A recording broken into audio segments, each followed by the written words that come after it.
ఏం చూసి అలా చూస్తున్నా? ఏమిటా ఎంత మారిపోయారా అని. ఏ నల్లబడ్డానా సన్నబడ్డానా? అది కాదండి, ఎండకం నెరకుండా గడిపిన వారు ఇప్పుడు ఇలా ఎర్రటెండలో కష్టపడుతున్నారు. ఇంత చదువుకుని. చాలే, చదువుకుంటే కష్టపడకూడదా? మన పల్లెలకి గతిపడడానికి కారణం ఇది. 4 ఇంగ్లీష్ ముక్కలు వస్తే చాలు, ఆగలపడ్డాను నా అమర్త.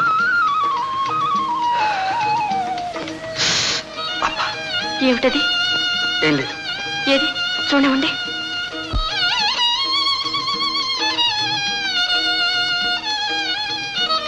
సుషి, ఏమిటి పిచ్చి? రైతన్నా కాళ్ళు చేతులు బొబ్బలు ఎక్కడా ఉంటాయా? దానికి ఇంత కంటతడి పెట్టాలా?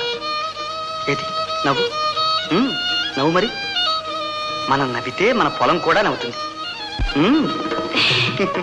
అలా ఉండాలి రైతు బిడ్డ.